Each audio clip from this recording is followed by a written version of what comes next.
नीति वचन अध्याय 2 बुद्धि का नैतिक लाभ।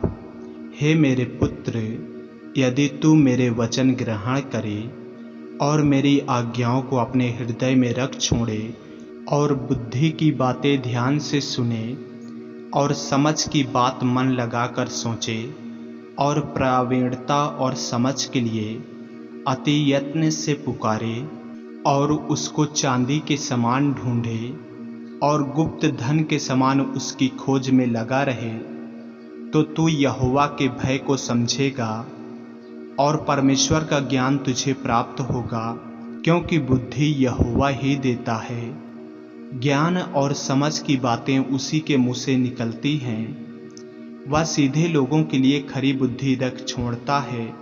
जो खराई से चलते हैं उनके लिए वह ढाल ठहरता है।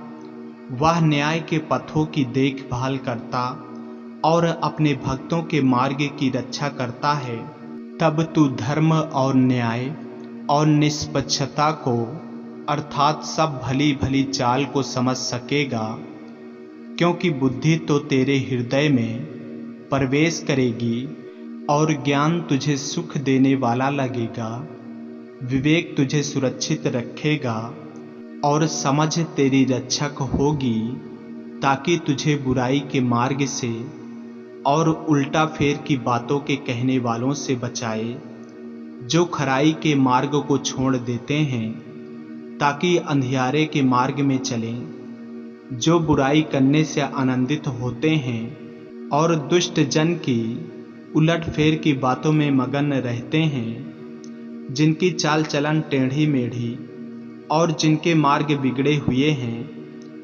तब तू पराई स्त्री से भी बचेगा, जो चिकनी चुपड़ी बातें बोलती है और अपनी जवानी के साथी को छोड़ देती और जो अपने परमेश्वर की वाचा को भूल जाती है।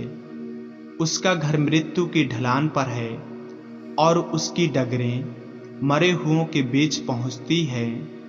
जो उसके पास जाते हैं उनमें से कोई भी लौट कर नहीं आता और न वे जीवन का मार्ग पाते हैं। तू भले मनुष्यों के मार्ग पर चल और धर्मियों के पथ को पकड़े रह, क्योंकि धर्मी लोग देश में बसे रहेंगे और खरे लोग ही उसमें बने रहेंगे। दुष्ट लोग देश में से नष्ट होंगे और विश्वासघाती उसमें से उखाड़े जाएंगे। आमीन। ऐसे ही वचनों को सुनने के लिए हमारे चैनल को सब्सक्राइब करें और बेल आइकन के बटन को दबाएं। और यदि आप हमारे फेसबुक पेज पर इंस्टाग्राम पे नए हैं तो हमारे पवित्र बाइबल को फॉलो करें, लाइक करें, ताकि परमेश्वर का वचन रोजाना आप तक पहुंच सके। जय मसीह की। प्रभु आपको आशीष दें।